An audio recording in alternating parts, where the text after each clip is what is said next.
Hello and welcome back to How to Write a Book in 2 of the workshop. Now, just before we broke off for a small break, I had covered the topic on how to write a fiction book. Now we're going to tackle how to write a non-fiction book, and we will start off by looking at autobiographies and memoirs. I personally specialize in memoirs for a number of reasons. I think that everybody's got a story. We all have amazing stories to share. But what has happened in the world is that not many people have the faith to think that their story is actually worth telling. This is why the richest places in the world are graveyards, because people take their knowledge, their skills, their life experiences to their graves. Please don't be that person. If you feel inspired that your story might be able to empower somebody else, go ahead and write it. Don't be afraid. There is a difference between writing an autobiography and writing a memoir. With an autobiography, you have to hold true to the facts. Dates, places, times have to be exact. With a memoir, it's really your memories of your past, and you don't have to try and remember everything. You can pick and choose aspects or parts of your life that you want to include in the book. This is why I personally love writing memoirs. I suggest that you start reading as many memoirs and autobiographies as possible to get a feel of how other people's memoirs are written. Once you do this, you will pick up a style in which a book is written that you might want to emulate, and it does help you change. Perhaps you've been writing and you're very static in the way you're presenting your information. Read other people's books, particularly the bestsellers. Try and pick out what has made that book a bestseller. What is that person's point of difference, and work from there. I suggest that you try and develop a theme for your book that pulls the reader from beginning to end. It's just a very thin, very fine thread that connects all of your chapters together. You don't want to write a book that is sporadic, that doesn't make sense, that doesn't keep your reader engaged. In my memoir, my book is called Born on the Continent Ubuntu. It's available on Amazon and on Kindle. I suggest you get a copy of that book and read it. A lot of people who've given me feedback have said that they feel as if my life has been a roller coaster ride, and it really has. I've had a lot of ups, I've had a lot of downs, but I've made the most of riding life's waves, if you like, and making the most of everything that goes right and everything that goes wrong as well, and just learning the lessons as I go along. It's called Born on the Continent Ubuntu. The Ubuntu philosophy is something that I teach. Literally translated, Ubuntu is a Zulu word that says a person is only a person through other people. So by telling my life story, I've highlighted the people who have made the biggest impact on me in my life. Some of them are total strangers who were inspired for a fleeting moment to lend me a helping hand, and I've never seen them again, but their acts of kindness have impacted on the rest of my life, and not just me. They've impacted on my children and will impact on my children's children. I wanted to find a way that I could acknowledge all of these amazing people, because I do feel that I am a sum total of all of the people that I've met. And so that became the theme for my book. And surprisingly enough, there is not a lot of literature written about the Ubuntu philosophy. It is a very traditional African way of being. And now I get invited to speak in universities, to speak in colleges worldwide, sharing this philosophy. It's been fascinating. I didn't plan it. It was just an aspect of myself that I wanted to share with the world, and it's now turned into a speaking career in the academic world for me. So try and organize your autobiography. I suggest that you jog your memory by speaking to people who know you really well. When I wrote my memoir, there were aspects of my childhood that I really couldn't remember, especially from the age of 0 until I was about 5 or 6. So what I did is I contacted my mother, my aunts, my uncles, my cousins, and I just interviewed them online, recorded the interviews, and asked them to tell me memories that they had of me. So my memoir is a collective memory of not just my thoughts, but my family's thoughts and perceptions of who I was in my formative years. The best thing is try and keep your memoir or your autobiography as personal as possible. Always think of your readers. Think of the person who's picked up that book. They've picked up your book because they want to know more about you. So keep it as personal as possible. Share those little personal stories. No matter how embarrassing they might be, you will be surprised how some of your most embarrassing moments could be the biggest teaching moments that you have. So really embrace your ups and your downs. Now let's look a little bit at how to write poetry. We will go back and look at how to write memoirs in more detail a bit later on. I am one of those people who cannot write poetry very well. I wake up sometimes with words in my head that have to go down on paper, and the poem will be so full in my head, I have to get to my computer fast enough to get it out. So this process has really helped me capture some amazing poems because I speak them. I don't actually sit down and think and type them out.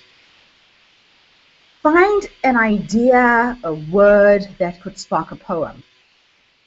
Word association is normally very good, and free-form writing is also very amazing for this process.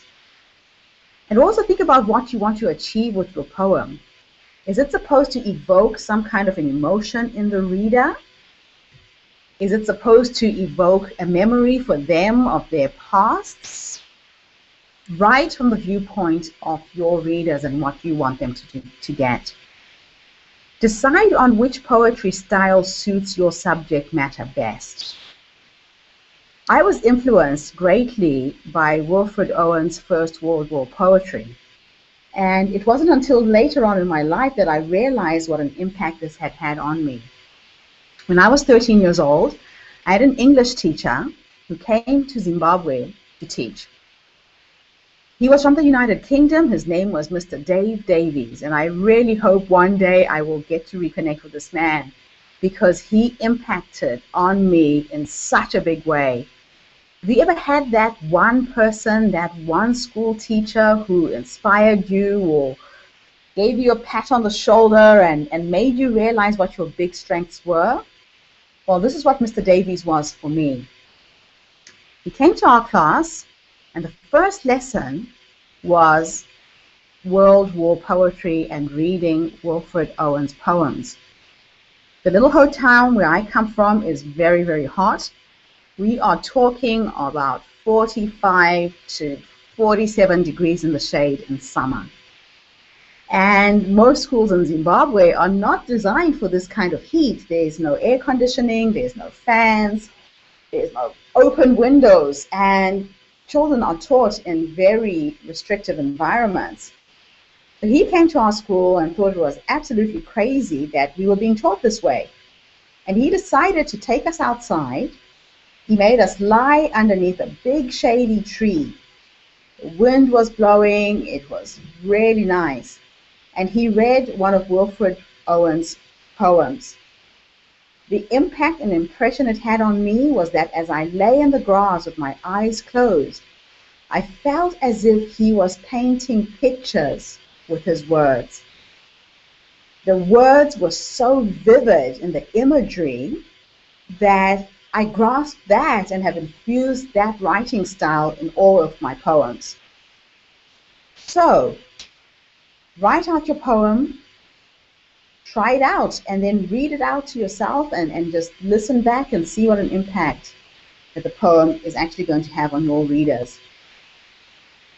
Always write down your thoughts as they come to you. I keep what I call a coincidence diary. It's a small little notebook, which sometimes it could be a word, it could be a phrase, it could be a situation that pops up.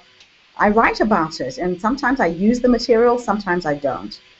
But the best thing to try and do is to capture those thoughts as they come. I found that most of my inspired ideas come in my sleep. I actually think that my subconscious mind keeps on going for me hours after I've gone to sleep. So try it. There have been instances where I have gotten stuck with either writing a poem or writing a chapter in a book. And what I've taught myself to do is to go to sleep with a question in my head. I could ask myself a question like, what else happens in this story? Or what is the next line to this poem? And the funny thing is, I've learned that the subconscious mind keeps going even while you're sleeping. It is one of the most powerful skills that we have. So most of my solutions to any issues or problems I'm having come through my dreams. I've written some amazing poems, magnificent stories that have been based on what I think is my dreamlike state. But in fact, it's my subconscious mind that has continued to work long after I've gone to sleep. When writing poetry, always make sure that you choose the right words. Use concrete imagery and vivid descriptions, because your readers need to be able to close their eyes and actually see what you're saying through those words. So, save your most powerful messages or insights to the very end of the poem. I always edit my own poems. I don't allow other people to edit my poetry, because somebody could change one word in the poem and it will completely destroy the essence of what you're trying to say. If you do get someone on board to edit your poetry, make sure that they save the edits with track changes on and send you that document so you can go through it first before you approve it and make it a final document. So that's all that I'm going to say right now about poetry. And we've reached that point where it's time for you to start writing, or rather to start speaking your book. And this is how we're going to do it.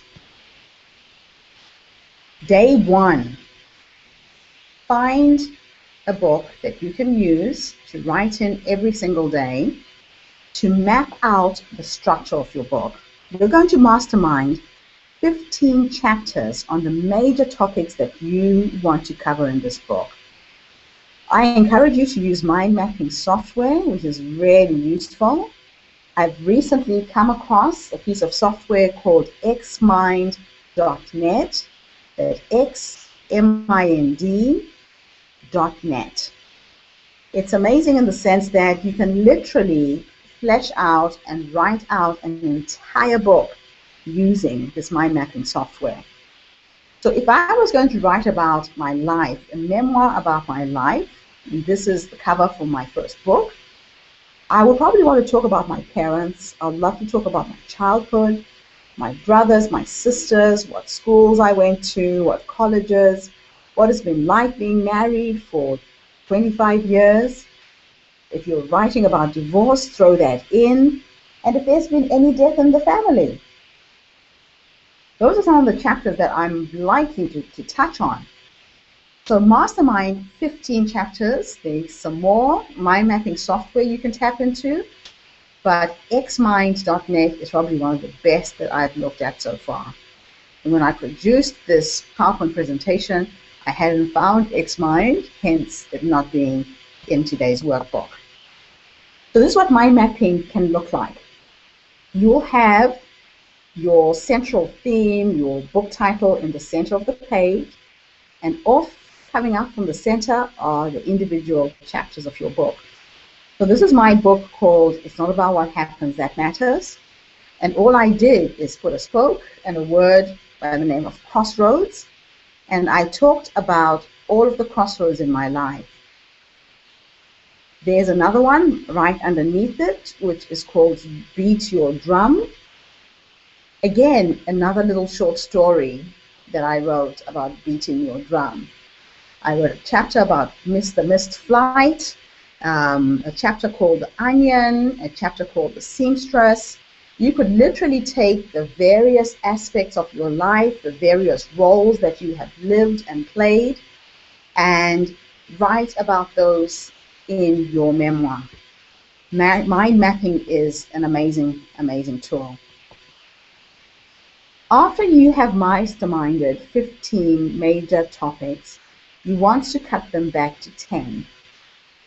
You cut them back to 10 by grouping the common threads or the common chapters. You might want to write about your childhood from the beginning until you were 18 years old. You're still a child, although in high school you don't consider yourself as being one, but you might end up grouping certain aspects of your life and calling it one chapter as opposed to having the 15 chapters written out. Once you've decided on the 10 major topics, you need to put them into sequence. So go ahead and do that before you come back and we continue with the workshop.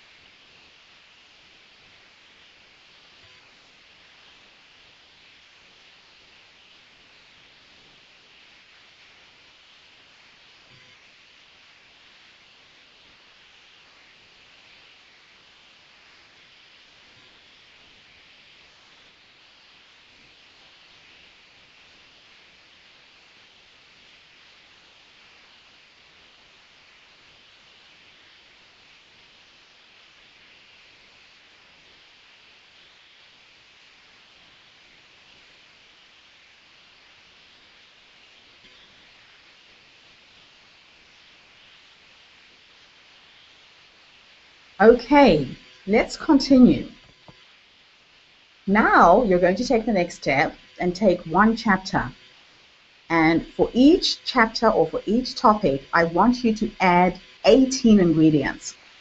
So for example, if I was going to write about my parents, I probably want to talk about my mother's parents and their origins, my father's parents and their origins, their characteristics, their families, and the extended family.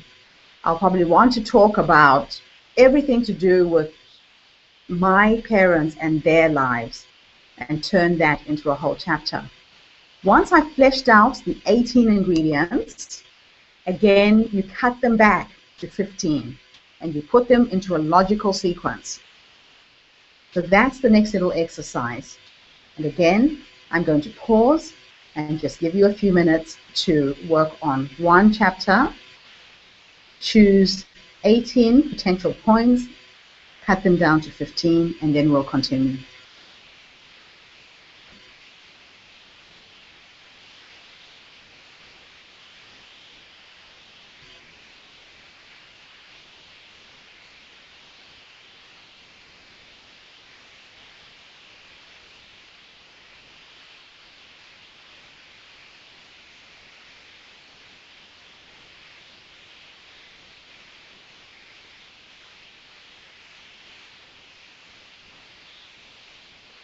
Okay, after you've done this, you move on to the next step. I now want you to take each of those statements and emotionalize them.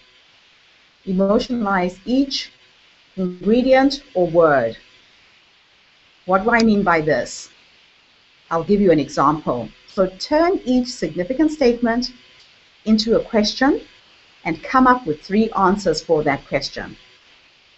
One of the things that I've learned to do is to take 5 minutes on each ingredient. So here's an example. If you are writing a book where you want people to get belief in yourself to win more sales, one of the questions I would ask is, why do you have to believe in yourself to win sales? One of the answers could be to get other people to believe in you, to believe in yourself. You could say that you want this so that you can get more referrals for your business, or you want to be more convincing and more authentic. Really take time and come up with as many points as you can. but try and speak for at least 5 minutes on each of those ingredients to create the content that you need for your book. You will do this for all of the points that you have put down for the structure of your book. So you will have your 10 main chapters. You will have 15 ingredients in each one. There will be 3 questions to be asked for each ingredient. In day 2, you're now ready to speak your book into life. And I suggest that you take a good 16 hours, spread it over 2 days if you have to. Record yourself answering those questions using the recorded digital software. There are different types of digital software you can find online. If you just Google recording software, or free recording software is even better. You can use a piece of software called Pamela for Skype. So if you use Skype, Google Pamela for Skype, download it. The free version is 15 minutes of recording. And I do suggest you don't record more than 15 minutes at a time. I tell you this because it can get very difficult to email heavy files to the audio typists. So if you can stick to 15-minute recordings, it's really good. Audacity is another piece of free recording software you can get online, and it's free. You could buy a digital dictaphone. Most smartphones right now have got voice recognition software or some kind of recording software that you can use.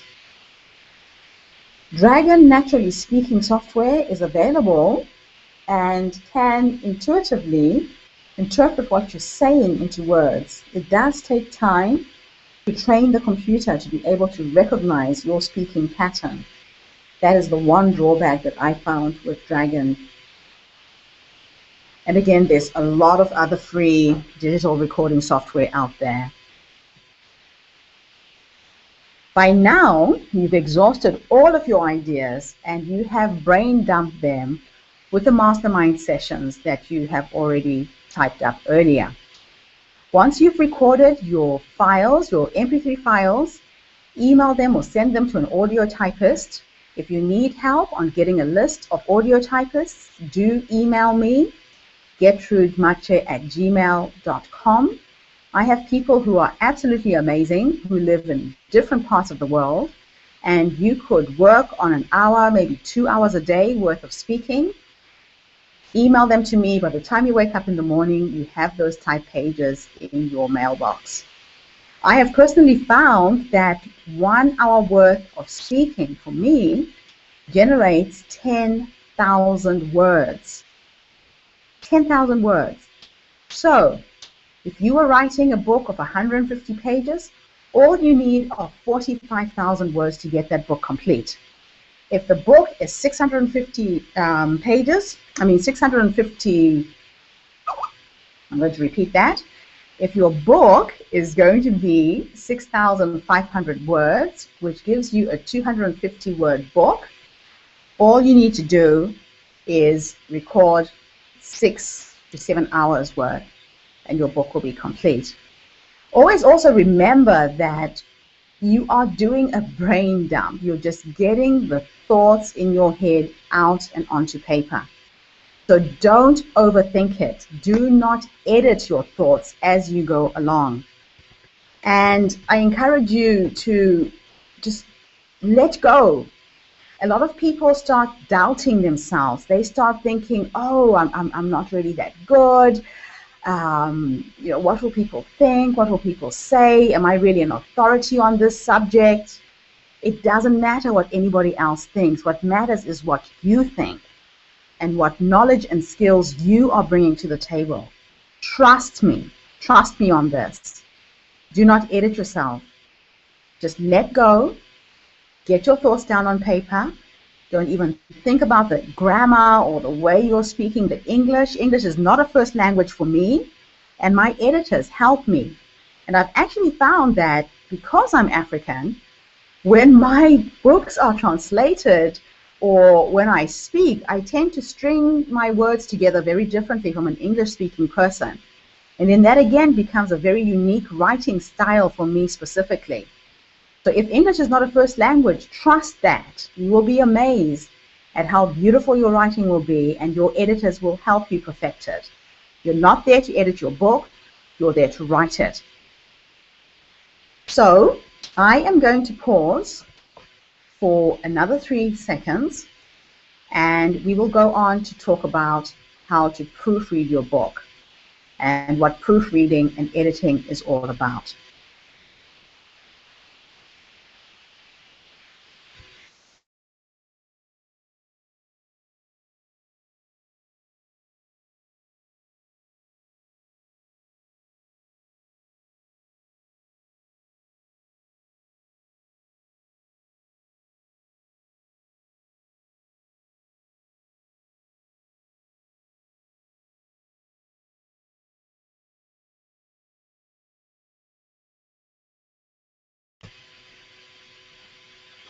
Okay, we're going to continue with proofreading, and by now this is day 4.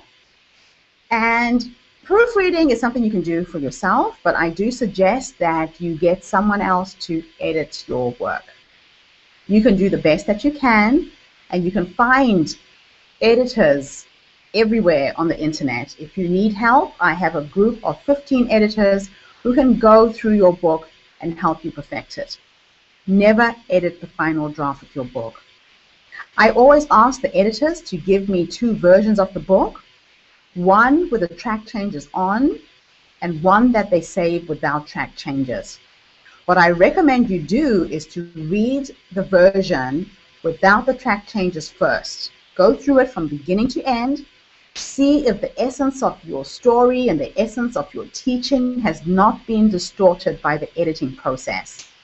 If at any point you feel that the change of a few words has lost the essence of what you were saying, I suggest that you go back to those track changes, and you can reject the ones that you don't want and accept the ones that you do want. So always ask the editor to give you 2 versions of your actual book. Once the editing has been done, we will then format the book and get it ready for printing. I will be showing you a platform where you can publish your book both on Amazon and on Kindle. And it is free. It costs you absolutely nothing. You simply upload the cover of your book, the interior of your book. This system will generate a barcode. It will generate an ISBN number for you that will be allocated so people can find and identify your book. And then you should submit the book for review. Once Amazon has reviewed the book for quality, you will then order a proof online. And once that proof goes through, again, never proofread your book online. You will be so close to the words, you will not see any errors, and I suggest that you do find somebody else to do the proofreading again. Give it to a few friends. They will pick up some errors that you won't see. Once you approve the proof, the book goes live on Amazon. And on the same platform, you can also publish on Kindle. And at this point, I would have to say congratulations, you have finished writing your book. Now the challenge will come in how to sell. So the next part of this series is going to be part 3. Again, we're going to take a small break. I will be back with you in 15 minutes. And after the break, I will show you different things that you can do to sell your book online. Thank you so much for being with me for this long.